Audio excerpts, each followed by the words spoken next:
Last वाले पे चलते हैं, which is the winds. Quickly इसको देखेंगे, ज़्यादा कुछ है नहीं। Winds cause deflation, abrasion and impact. सबसे पहले तो एयर के मॉलिक्यूल ही, एयर के जो पार्टिकल्स हैं खुद के, वो इम्पैक्ट डालेंगे।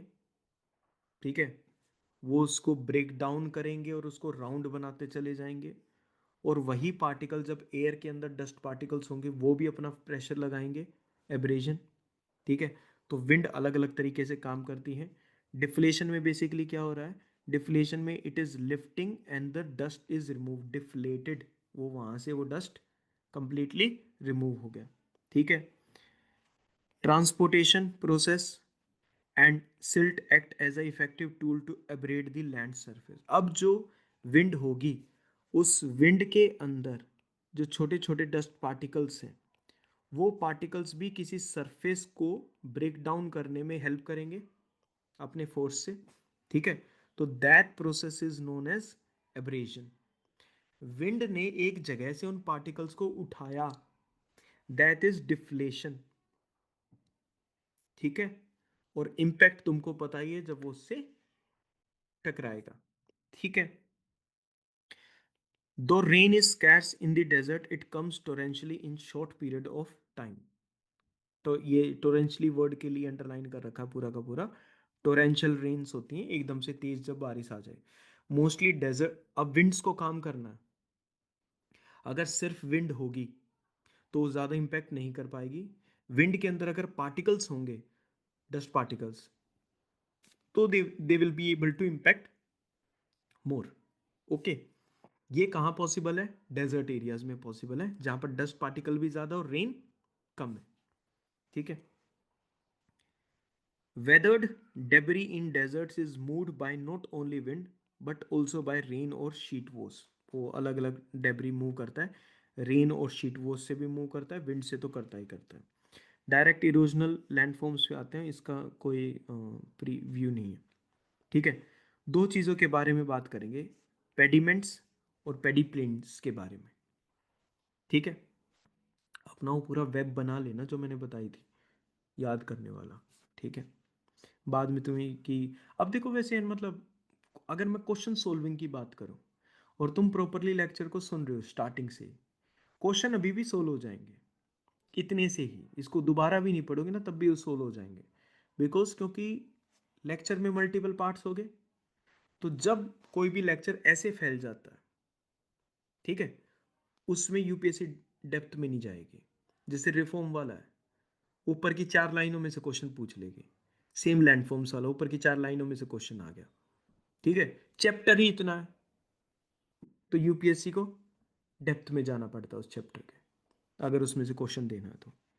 ठीक है, gently inclined rocky floors close to the mountain at their foot, with or without a thin cover of debris, are called as pediments। ध्यान से सुनना, कहाँ पर कौन सी चीज किधर है, ठीक है, और कैसी है, वो सारी चीजों के एक साथ देखना। सबसे पहला वर्ड है जेंटली इंक्लाइंड। सबसे पहला वर्ड क्या है, जेंटली इंक्लाइंड। थोड़ा सा इंक्लाइन है, ज्यादा स्टीप भी नहीं है, जेंटली इंक्लाइंड है। रॉकी फ्लोर्स, पत्थर के हैं प्योरली, नो सैंड डिपॉजिट्स वगैरह। Close to the mountains at their foot. ठीक है, तो now what you are imagining, you are imagining this particular area, I am talking about this. Gently sloped inclined है, rocky floor है, rock से बना हुआ है, और कहां पर है, फुट ऑफ द माउंटेन के पास। This is the foot of the mountain, इस एरिया में। ठीक है, these are known as what, these are known as pediments. इनको हम क्या बोलेंगे, these are known as pediments. ठीक है, such rocky floors form through the erosion of the mountain front through a combination of lateral erosion by streams and sheet flooding। कभी तो ये mountain ऐसे रहा होगा, विंड और वाटर के इरोजन की वजह से ये ऐसे पीछे की तरफ होती चलेगी, वो पेड़ के तने की तरह, वो जो नीचे वाला जो पार्ट है वो तो रह जाएगा स्टम्प की तरह, बाकी पार्ट चला गया। ये ऊपर वाला जो मतलब यहाँ पर जो पहाड़ था वो इरोड अवे हो गया। अब उसका सिर्फ फ्लोर फ्लोर रॉकी फ्लोर बचा हुआ है। ठीक है, ये माउंटेन रह गया। तो these are known as what, pediments. ठीक है, ऑफ कोर्स किस में आएंगे, इरोजनल फीचर में, क्योंकि पूरा जो माउंटेन वाला एरिया है वो इरोड हुआ है और उसके नीचे वाला एरिया बच गया पेडिमेंट्स। ठीक है, नंबर वन, फाइन, ये वाली चीज होगी। अब एक इस चीज को देखना, which is the method of back wasting. ठीक है, इस पूरे प्रोसेस को देखना एक बार, वर्ड बाय वर्ड चलूंगा इसमें। Erosion starts along the steep margins of the land mass और the steep sides of the tectonically controlled steep incision features over the land mass. कि जो भी लैंड मास की हम बात कर रहे हैं, जिसकी भी हम बात कर रहे हैं, वो स्टीप मार्जिन वाले उनकी बात कर रहे हैं, जो ऐसे बिल्कुल चट्टान की तरह बीच में खड़े। ठीक है, एक चीज, once the pediments are formed with a steep wash slope followed by cliff or free face about it, the steep wash slope and free face retreat backwards। सबसे पहले जो यहां पर ऐसे माउंटेन रही होगी, स्टीप माउंटेन है, सबसे पहले इसका ब्रेकडाउन होगा। ठीक है, तो ये रिमूव होगी। अब बच गया मान लो ये वाला पार्ट, ऐसे। ठीक है, अब जो विंड्स आएगी वो इस नीचे वाले पार्ट पे तो इतना असर डालेगी नहीं, वो ऐसे ऊपर की तरफ ऐसे इसको ब्रेक डाउन करती चलेगी। और ये वाला जो हिस्सा है जो मैं हाईलाइट कर रहा हूं, अब ये ब्रेक डाउन होगा। तो अब ये धीरे धीरे जो माउंटेन ऐसे थी, अब ये ऐसे होती पीछे की तरफ होती चली जाएगी ऐसे। It is moving backwards. पहले ये हटेगा, यस, फिर ये ब्रेक डाउन होगा, and this is the final thing. अब ये धीरे धीरे पीछे हटता चला जाएगा। ठीक है, दिस कंप्लीट इरोजन, ठीक है, is known as what, back wasting. इस इरोजन प्रोसेस को जिसमें माउंटेन्स ऐसे पीछे की तरफ रिट्रीट कर रही है उसकी cliff side, it is known as back. It is just like what, जो क्लिफ्स फॉर्म हो रही थी वेव एक्शन की वजह से। ठीक है, वहां पर क्या फॉर्म हो रहा था, स्टेप। वेव स्टैक फॉर्म हो रहा था। पूरी की पूरी माउंटेन जब इरोड हो जाएगी और सिर्फ माउंटेन का एक ऐसे पार्ट बच जाएगा फुल माउंटेन का, ठीक है, that will be known as inselberg. That will be known as inselberg, which is a remnant of the mountain. पूरा माउंटेन जो है वो ब्रेक डाउन हो गया। ठीक है, in the blue you can see the whole mountain which was earlier there, ठीक है, and in the black you can see the Inselberg। ठीक है, this is what is left of the mountain। अब जो रॉक्स के ऊपर की जो लेयर थी, जिसके ऊपर ज्यादा केमिकल इरोजन और ये सब वेदरिंग हो रही थी, वो तो विंड ने ब्रेक कर दी। अंदर वाला ये जो एरिया बचेगा, this is the hard rock, इसको इरोड करना मुश्किल है, इसलिए ये बच जाता है। और इस बचे हुए पार्ट को हम क्या बोलते हैं, इंसलबर्ग। ठीक है, आप ना बस टर्म्स याद कर लेना, वापस हजार बार सामने आएंगी, they will keep on coming again and again in front of you, एक बार जब वो चीज आ जाएगी। ठीक है,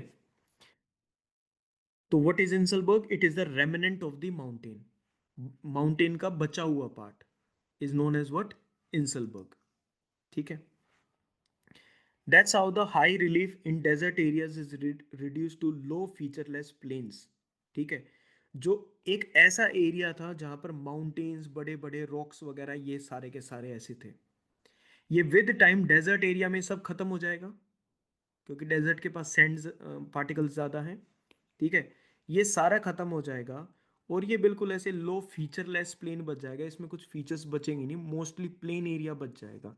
this plain area is known as pediplain. This plain area is known as pediplain. Pediments क्या था, माउंटेन के फुट पे हल्का सा इंक्लाइन वाला area, this is known as pediment. Mostly इसके ऊपर आपको डेबरी वगैरह नहीं मिलेगा क्योंकि वो रिमूव हो जाता है। ठीक है, मिल भी सकता है ना भी मिले। पूरा का पूरा डेजर्ट का जो एरिया है, ठीक है, वो पहले उस पे रिलीफ फीचर्स थे अलग अलग हाइट के, विंड ने उन सबको रिमूव कर दिया। जो फीचरलेस थोड़ा बहुत एरिया बचेगा that will be known as pediplain. तो पेडीमेंट जो रॉकी एरिया होता है, पेडी प्लेन पूरा का पूरा प्लेन एरिया। अब हम नेक्स्ट पे बात करते हैं विच इज दी प्लायास। ठीक है, किस पे? प्लायास के बारे में। देखो सबसे पहले इसके एक बार इसके बैकग्राउंड को समझो, देन उस चीज पे आते हैं कि भाई ये प्लायर्स होते हैं। Plains are by far the most prominent landforms in the desert. Desert area में सबसे ज्यादा क्या मिलेंगे? प्लेन्स मिलेंगे। ठीक है। In basins with mountains and hills around and along, the drainage is towards the center of the basin. अब पूरे के पूरे डेजर्ट एरिया को सोचो। ठीक है, जो मोस्टली जो मेजर जो एरिया है वो तो हट गया, वो सारा का सारा रिलीफ फीचर। कुछ एरियाज बचे हुए हैं, आई एम टॉकिंग अबाउट। अब देखो मैं एक मान लो एक ऐसे सर्कल ऐसे बना दिया, ठीक है, यहाँ पर कुछ माउंटेन्स और बड़े एरियाज हैं। ठीक है, इस एरिया में अब ये पूरा का पूरा है ना, मतलब बहुत बड़ा एरिया की मैं बात कर रहा हूँ, it's not a very small area. ठीक है, ये वाला एरिया तो बिल्कुल खाली हो गया विंड्स वगैरह उन सब की वजह से। यहां पर अब जितना भी वाटर होगा, अब ये एरिया डिफ्लेशन की वजह से बेसिन बनता भी चला जाएगा, हल्का सा डिप्रेशन आ जाएगा ना इस एरिया में ऐसे करके। तो जितना भी वाटर होगा उनका फ्लो सेंटर की तरफ रहेगा नहीं रहेगा? धीरे धीरे जो भी थोड़ा बहुत वाटर होगा वो सेंटर की तरफ रहेगा। ठीक है। The drainage is towards the center of the basin due to gradual deposition of sediment from basin margins. A nearly level plain forms at the center of the basin. धीरे धीरे water flow कर रहा है centre की तरफ, अपने साथ वो सेडिमेंट्स भी लेकर आएगा थोड़े बहुत, धीरे धीरे उस बेसिन को फिलअप करने की भी कोशिश करेगा। In times of sufficient water the plain is covered by shallow water body.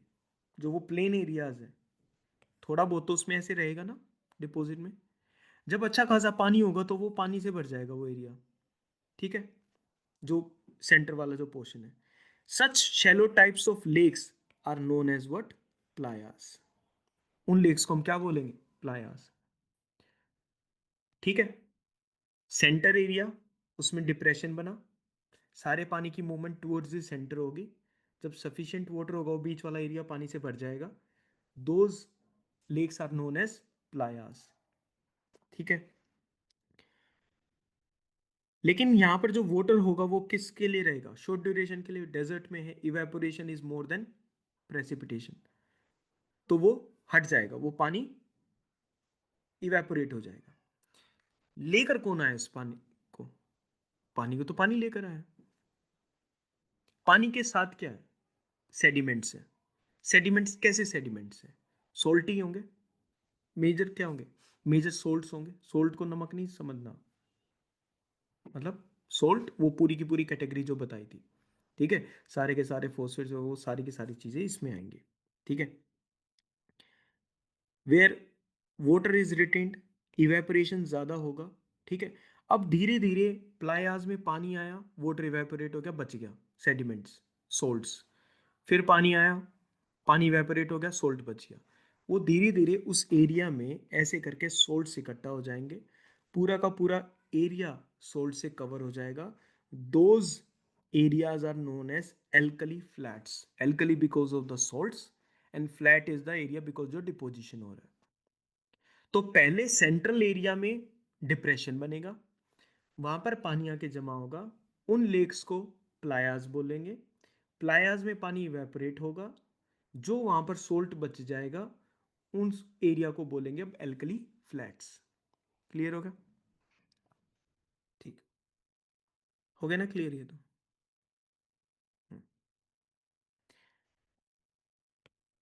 Deflation, hollows and the cave. Deflation बताया था जब विंड किसी पार्टिकल्स को पिकअप करके ले जाती है। ठीक है, तो जो भी एरिया होगा, रॉक्स वगैरह का जो भी एरिया होगा, वहां पर विंड की मूवमेंट की वजह से एक ही डायरेक्शन में विंड ऐसे बार बार मूव कर रही है, वहां पर शेलो डिप्रेशंस बन जाएंगे जिनको हम डिफ्लेशन होलोज बोलेंगे। ठीक है, यानी ऐसे करके एरिया रहेगा। ठीक है, विंड ऐसे कॉन्स्टेंटली ब्लो कर रही है, इधर वाले एरिया को ऐसे खाली करती हुई जा रही है, and it will keep on turning, hollow बन जाएगा इस एरिया में। ठीक है, जैसे स्वेलो होल से ना हल्के से शैलो शैलो, ठीक है, वैसे ही ये बन जाएंगे डेजर्ट एरिया में। ठीक है, यहाँ दीज आर पे नोन एज व्हाट। प्लायर्स बनेंगे। हाँ, यहाँ पे प्लायर्स बनेंगे। अगर वो, हाँ, सेंटर की पोजीशन में deflation hollows is very small small, हर जगह तुमको मिल जाएंगे डिफ्लेशन होलोज। ठीक है, प्लायर्स आपको कहीं कहीं पर मिलेंगे। Playas are basically the lakes, उसमें पानी आएगा तो वो प्लायर्स बन जाएंगे, और वो भी फिर लार्ज एरिया में होता है। ठीक है, ओके, ये वाला पार्ट हो गया। स्टार्टिंग में, अब रॉक की सोचो, कोई भी रॉक होगा, वो सी वाला याद है, केव्स कैसे फॉर्म हो रही थी, वहां पर वाटर कर रहा था, यहाँ पर विंड कर रही है, इतना ही फर्क है। ठीक है, पहले ब्लो आउट्स बनेंगे, यानी छोटे एरियाज बनेंगे, और फिर वो बाद में वो ब्लो आउट्स बड़े हो जाएंगे, डीपर हो जाएंगे, और वो क्या बन जाएंगे, केव्स बन जाएंगे। ठीक है, तो if this is the land मास, ये कोई एक ऐसे रॉक्स वगैरह हैं। अब विंड के जो पार्टिकल्स होंगे, विंड के जो पार्टिकल्स होंगे, suppose this is the wind which is blowing, ये पूरी की पूरी। अब इस विंड के अंदर जो पार्टिकल्स होंगे वो मोस्टली डेंसर होंगे, वेट होगा उनमें, तो नीचे वाले एरिया में होंगे, हल्के वाले पार्टिकल्स ऊपर होंगे। ठीक है, वो नीचे वाली तरफ, तो यहां पर ब्रेक डाउन भी इस एरिया में ज्यादा होगा, और ये इस एरिया को ऐसे बड़ा करता चला जाएगा, and it will become a cave. ठीक है, तो वो ऐसे फॉर्म होगा। इसी प्रोसेस की वजह से मेजर पार्ट नीचे की तरफ है, denser part particles, light particles ऊपर की तरफ है। कोई भी ऐसे रोक होगा उसमें, इस एरिया में विंड कभी यहां से चलेगी तो इस एरिया में बचा हुआ part will look like this. These are known as the mushroom rocks, these are known as mushroom rocks, जिसमें बिकॉज विंड की इंटेंसिटी इस एरिया में ज्यादा है, पार्टिकल्स इस एरिया में ज्यादा है, तो यहां पर ये क्या बनता चला जाएगा, मशरूम रॉक्स। ठीक है, एक दो चीजें और देखते हैं। Shape of the mushroom, shape of the mushroom with a slender stock, ये जो है स्टॉक, स्लेंडर मतलब पतला सा, ये एरिया बच जाएगा, ऊपर वाला एरिया बड़ा रहेगा। ठीक है, उसके ऊपर broad and rounded pear shaped, ऐसे करके होती है ना मशरूम, पियर शेप। ठीक है, sometimes the top surface is broad like a table top. ठीक है, सम कई बार क्या होगा कि ये जरूरी है, ये बिल्कुल, ये जरूरी तो नहीं कि ये हमेशा ऐसा रहेगा। हाँ, ये ऊपर वाला एरिया क्या होता रहेगा, it will keep on being removed. ठीक है, जब ये ऐसे, ये, अरे सॉरी, ये ऊपर वाला एरिया ऐसे रिमूव होगा। ठीक है, तो ऐसे करके पूरा का पूरा सिस्टम बन जाएगा। Sometimes the top surface is broad like a table top. ठीक है, the remnant stand out like pedestal, मतलब एक जिस चीज पे खड़े होते हैं ना, पेडेस्टल। ठीक है, प्लेटफॉर्म, तो वो प्लेटफॉर्म की तरह बन जाएगा। स्टार्टिंग में वो कैसा रहेगा, मशरूम शेप रहेगा, एंड विद टाइम वो एक पेडेस्टल में कन्वर्ट हो जाएगा। ओके, तो मशरूम, टेबल, पेडेस्टल रॉक्स, ठीक है, डिफ्लेशन होलोज, केव्स, प्लायाज, पेडी प्लेन्स, पेडिमेंट्स, बीच में हिंसलबर्ग और एल्कली फ्लैट्स तुमने देखे लिए। तुम्हें टर्म्स याद होने चाहिए यार, एल्कली फ्लैट, वो देख प्लायर्स के बाद वो सोल्टी रीजन बच गया था, वो है इंसलबर्ग। यार मेन रॉक गायब हो गया, अब जो बचा हुआ जो उसका पार्ट है ना, जो इरोड नहीं हो पा रहा है, वो इंसलबर्ग है। ठीक है, पेडिमेंट्स, माउंटेन के फुट पे एक इंक्लाइंड सा एरिया बच जाएगा, पहले वो माउंटेन ही थी, उसके ऊपर अब वो माउंटेन गायब होगी। ठीक है, किस, क्यों गायब होगी, because of the process of back wasting, वो धीरे धीरे माउंटेन पीछे की तरफ रिसीड हो रही है। ठीक है, जो विंड्स का डिपोजिशनल जो फीचर है वो क्या है, वो सैंड ड्यून्स है, वो क्या है, सैंड ड्यून्स। ठीक है, अब सब में wind is blowing like this, ठीक है, wind is blowing like this. तो वो अब इसमें क्या क्या फॉर्म होंगे, बार्चन। अभी सारे के सारे सैंड ड्यून्स हैं। विंड जो है वो सैंड को पिकअप करेगी और उसको डिपॉजिट करती हुई चलेगी। ठीक है, इनके डिफरेंस देख लेना बस, कि बार्चन्स जो होता है, विंड अगर ऐसे मूव कर रही है, ठीक है, विंड अगर ऐसे मूव कर रही है तो ये जो उसके पॉइंटेड जो एंड्स होंगे, they are away from the wind direction. ठीक है, विंड डायरेक्शन को हमको एज अ सोर्स लेना है, ये सोर्स है और ये इधर की तरफ जा रहा है, तो हम इसको क्या बोलेंगे, डाउनविंड, और डाउनविंड बोलेंगे या फिर अवे फ्रॉम द विंड। ठीक है, ये तो हो गए बार्चन्स। जब एयर ऐसे मूव कर रहा था, विंड ऐसे मूव कर रही थी, तो वो ऐसे डिप यहाँ पर मेजरली डिपॉजिट होता है, ये ऐसे जाता है, ऐसे होके ना ऐसे हो दिखाई देगा, तो ये विंड ऐसे मूव कर रही है। ठीक है, दोनों साइड ऐसे पिन पॉइंटेड होंगे। विंड ऐसे चल रही थी और धीरे धीरे उसने अब एक साइड लेनी शुरू कर दी, तो ये विद टाइम क्या हो जाएगा, खत्म हो जाएगा।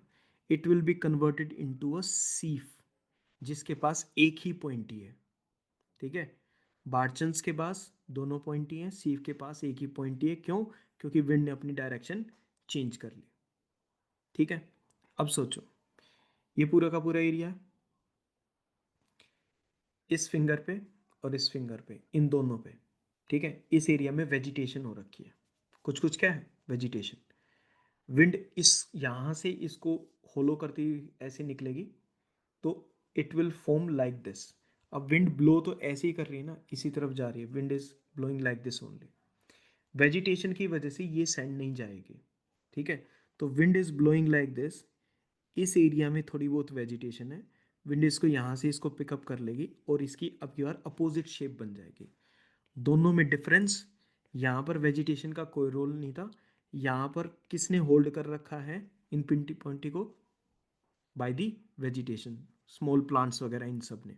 ठीक है, जब विंड पूरी की पूरी लगातार ऐसे आ रही है, जैसे सी एरिया में आ रही थी, है ना, सी एरिया में जो वेव्स आ रही थी वो वहां पर ऐसे ड्यून्स बनाने लग रहे थे, विंड ऐसे आने लग रही है और ये पूरे एरिया में ऐसे करके ये ड्यून्स बन जाएंगे।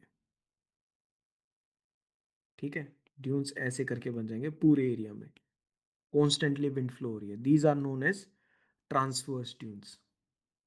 ठीक है, कई बार विंड इतनी फैली हुई नहीं है, ठीक है, it is more narrow in its approach, तो जब वो ऐसे मूव करने लग रही है तो वो ऐसे इसको ऐसे ऐसे बनाती हुई चलेगी। ठीक है, ये क्या बन जाएंगे, ये विंड की डायरेक्शन के पैरेलल हैं, ये दोनों के दोनों, these are known as longitudinal. ये वाले क्या हैं, मैथ्स में तुमने पढ़ा होगा, ये एक लाइन है, इस लाइन के ऐसे अगर कोई लाइन आएगी, द ट्रांसवर्सल और द परपेंडिकुलर टू इट। ठीक है, तो विंड की डायरेक्शन ये है और ड्यून्स ऐसे बन रही हैं, तो ट्रांसवर्सल। ठीक है, विंड की डायरेक्शन ये है, ड्यून्स भी ऐसे ही बन रहे हैं, लॉन्गिट्यूडनल। विंड की डायरेक्शन ऐसे है, वो ऐसे बन रहे हैं parabolic, because of vegetation. Wind ने अपनी डायरेक्शन चेंज कर ली, सी फॉर्म हो जाएंगे। विंड नॉर्मली ब्लो कर रही है, बार्चन्स बन जाएंगे। ठीक है,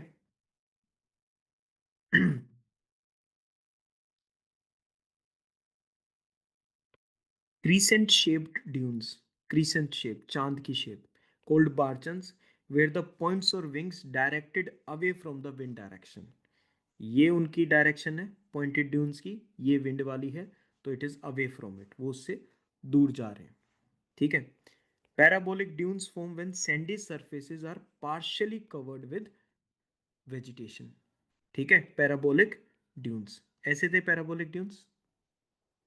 ठीक है, सीफ इज सिमिलर टू बार्चन, सीफ बिल्कुल इस जैसा होता है, बस सीफ के पास एक पिन पॉइंट ही है, इसके पास दोनों। ठीक है, okay, this happens when there is shift in the wind conditions, wind condition जब चेंज हो जाती है। फिर उसके बाद longitudinal dunes, longitudinal dunes form when the supply of sand is poor, wind directional is wind directional तो constant है, wind तो चल रही है उस एरिया में, बट जो सैंड की सप्लाई है वो कम है, तो वो ऐसे जिस एरिया में विंड मेजरली मूव कर रही है उस एरिया में ही वो ऐसे फॉर्म होते चले जाएंगे, ठीक है। और वो फिर पूरा का पूरा क्या बना देंगे, longitudinal dunes. Transverse dune are aligned perpendicular to the wind direction, perpendicular to the wind direction. These dunes form when the wind direction is constant, wind constantly. Source of sand is an elongated feature at right angles to the wind. Sand इस area में, wind ऐसे है, कौन से dunes बनाएंगे, transverse dune बनाएंगे। कैसे dunes बनाएंगे, ट्रांसवर्स ड्यून, यहां से पिकअप करेंगे और यहां पर उनको सबमिट कर देंगे, ठीक है। दूसरा, ज़्यादा सैंड का सोर्स नहीं है, ठीक है, लेकिन विंड डायरेक्शन कांस्टेंट है, तो धीरे धीरे जो भी थोड़ी बहुत इसको सैंड मिलेगी वो कैप्चर करती रहेगी और वो इसको डिपॉजिट करते रहेंगे, तो क्या बन जाएंगे, लॉन्गिट्यूडनल ड्यून्स, ठीक है। बाकी तुमको उनका बताइए। तो दीज आर द बार्चन, सीव्स, parabolic, transverse and longitudinal dunes. अब बस तुमको क्या करना है, इन सारों को लिस्ट डाउन कर लेना, जितने भी टर्म्स हैं। टर्म्स जो है ना, ऐसे वो पूरा वैसा सा मैप ना बनाओ तो भी चलेगा। सिंपल क्या करना है, running water, depositional, erosional, glacier, depositional, erosional, और इनके सिर्फ टर्म्स लिखना, सिर्फ सर्क लिख लिया, टांस लिख लिया, जितने भी टर्म्स हैं,